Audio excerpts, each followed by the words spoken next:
बिस्मिल्लाहिर्रहमानिर्रहीम। आज हम आपको बताएंगे कि ईसॉप पीवीएस में प्रोडक्ट किस तरह एंटर करते हैं। एंटर होते हैं, बैक ऑफिस में जाएंगे। प्रोडक्ट एंटर करने से पहले सबसे पहले आपने सप्लायर ऐड करनी, अगर आपके सप्लायर ऐड करना चाहते हैं तो। अगर नहीं करना चाहते तो कोई मैंडेटरी नहीं है इस पे, लेकिन हम पहले एक सप्लायर एंटर कर देते हैं। सप्लायर हमने एंटर कर दी। यहाँ पे कुछ मैंडेटरी इंफॉर्मेशन है, हमने वो डाल दिया और ये हमारा सप्लायर है। अगर इसमें आप ओपन बैलेंस का जो कंसेप्ट है उसमें ये है कि आपके ऊपर इस सप्लायर का कितने पैसे हैं, मतलब कि आपके ऊपर क्रेडिट कितना है उसका। तो अगर सप्लायर का क्रेडिट आपके पास आपके ऊपर कोई भी नहीं है तो आप इसको ज़ीरो रहने दें। अगर है तो आप यहाँ पे वो अमाउंट एंटर करें। फॉर एग्जांपल मैंने 50,000 एंटर कर दिया। यहाँ पे बैंक डिटेल है तो आप ये बैंक डिटेल डाल सकते हैं यहाँ पे कि इस जो आप सप्लायर को पेमेंट करेंगे तो अगर आप बैंक के थ्रू करेंगे तो आपके पास बैंक का इंफॉर्मेशन होगा और इसको हम सेव कर। अच्छा, हमने पहले से सेव किए इसी नाम से, तो इसलिए ये दिया। हमारे पास एक ये एप्लिक पड़ी हुई। अच्छा, अब दूसरा हम यहाँ पे आएंगे कैटेगरी में। कैटेगरी में हम जब आएंगे तो ये एक कैटेगरी बनी हुई है। आप मल्टीपल आप कैटेगरी बना सकते हैं यहाँ पे। फिर यहाँ पे हम आएंगे प्रोडक्ट। प्रोडक्ट एक हम प्रोडक्ट यहाँ पे मैनुअली एंटर करेंगे वन बाय वन, या हम एक्सेल फाइल में एंट्री करके उसको अपलोड करेंगे। अगर हम मैनुअली एंटर करेंगे तो किस तरह करेंगे, देख यहाँ पे मैं एक प्रोडक्ट एंटर कर देता हूँ। ये मैंने एक प्रोडक्ट ले लिया,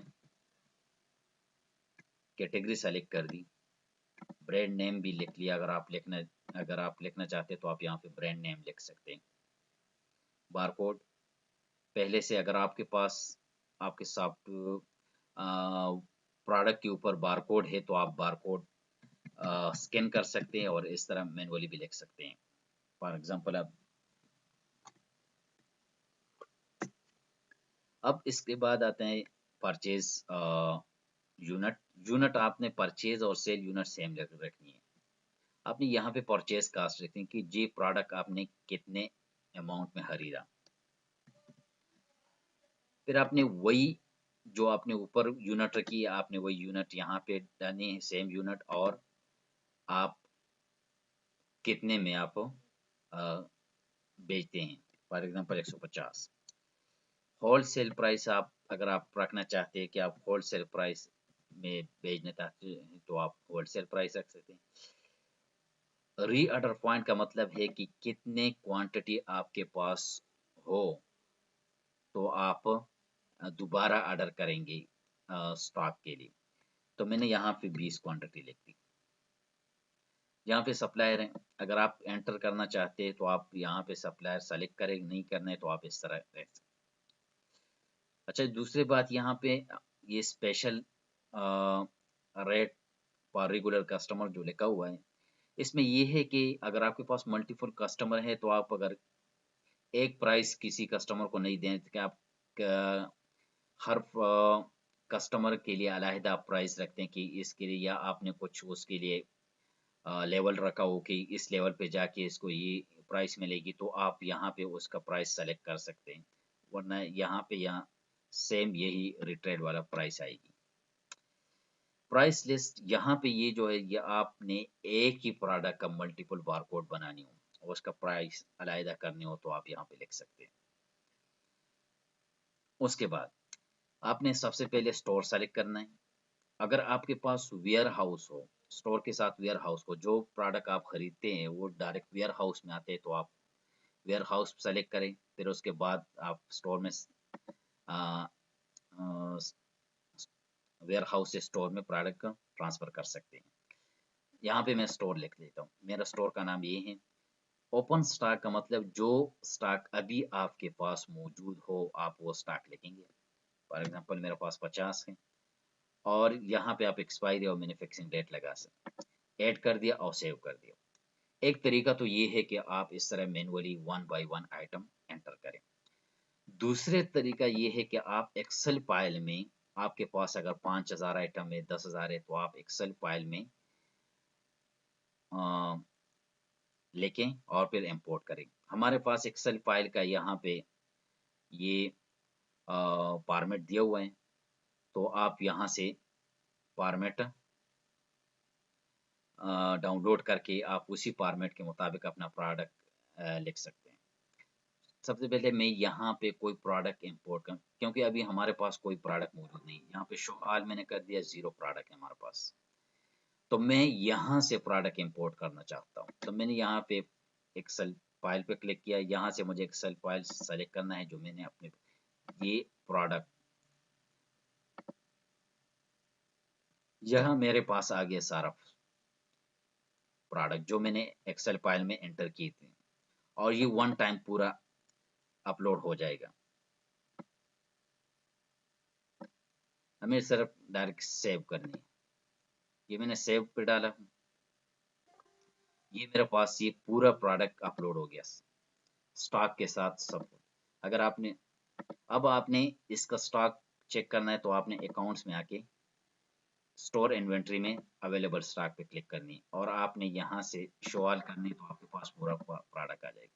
ये देखिए आपके पास पूरा प्रोडक्ट, एक ही क्लिक पे आपके पास पूरा प्रोडक्ट आ गया। तो इसी तरह हम अपने प्रोडक्ट को एंटर करेंगे एक्सेल के थ्रू या आप मैनुअली। तो ये था हमारे पास प्रोडक्ट एंटर करने के बाद प्रोडक्ट से रिलेटेड जो आपका अकाउंट्स है, तो अकाउंट्स रिपोर्ट में आप आएंगे। तो यहाँ पे अब देखिए इन्वेंट्री, स्टोर इन्वेंट्री और वेयर हाउस इन्वेंट्री। अभी वेयर हाउस में हमारे पास कोई प्रोडक्ट नहीं है, हमारे पास स्टोर में प्रोडक्ट पड़ी हुई है। ये हमने सेलेक्ट ऑल कर दिया, यहाँ पे आपके पास प्रोडक्ट आ जाएगी। यहाँ पे आपका डिफरेंट आपके पास स्टॉक ग्रेटर देन 0 वो आपको शो करेगा। आप इक्वल टू 0 आपके पास वो प्रोडक्ट आएगी जो आपके पास इसका स्टॉक 0 है। अब देखें ना यहाँ पे अवेलेबल स्टॉक, ये देखिए 0 आ रहे हैं। जो स्टॉक माइनस में चला गया हो तो आप वो भी चेक कर सकते हैं। देखें ना जो माइनस में चला गया ये, तो ये है आपका स्टॉक चेक करने का। फिर आपने स्टॉक आउट पे क्लिक करना है, तो आपके पास यहाँ पे आइटम आ जाएगी कि ये स्टॉक आपके पास आउट है, स्टॉक आउट है। यहाँ पे दोबारा आपका ये लो स्टॉक आपको दिखाएगा कि आपके पास आपने जो रीऑर्डर पॉइंट, जो क्वांटिटी आपने लिखी थी उससे जब क्वांटिटी कम हो जाती है तो आपके पास यहाँ पे आ जाएगी। उसके बाद आपको एक्सपायरी प्रोडक्ट आपको दिखा देगा कि एक्सपायरी क्या है। स्टॉक कार्ड में आपको यहाँ पे आपको दिखाएगा कि इस प्रोडक्ट का, फॉर एग्जांपल मैंने यहाँ बेकरी का एक प्रोडक्ट उठाया, यहाँ पे मैंने सेलेक्ट किया और डेट मैंने, तो यहाँ पे आपको सारा रिव्यू दिखाएगा कि आपका प्रोडक्ट कब एंटर हुआ।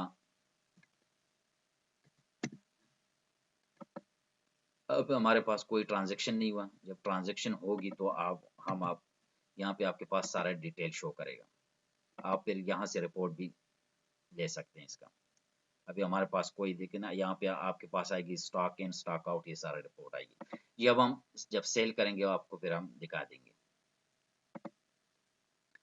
तो यहाँ से बल्क स्टॉक अपडेट, अब यहाँ से आप अपने प्रोडक्ट को अपडेट कर सकते हैं, या आपने शो ऑल प्रोडक्ट पे क्लिक किया और यहाँ पे आपके पास पूरा प्रोडक्ट आ गई। अब करंट स्टॉक आपके पास मौजूद है, मैं इसी स्टॉक को अपडेट कर देता हूँ। मेरे पास इसका ये स्टॉक का तब अपडेट कर सकते हैं या इस तरह करेंगे जब आप कोई प्रोडक्ट का एंटर करेंगे।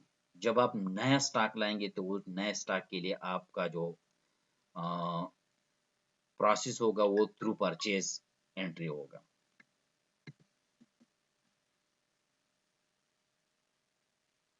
अब यहाँ पे आपको डिफरेंस भी दिखा रहा है कि कितने, क्योंकि ये माइनस में चला गया था तो 1 ये था और 5 मैंने कर दिया तो 6 डिफरेंट इसमें आ गया, और ये मैंने स्टॉक अपडेट कर दी।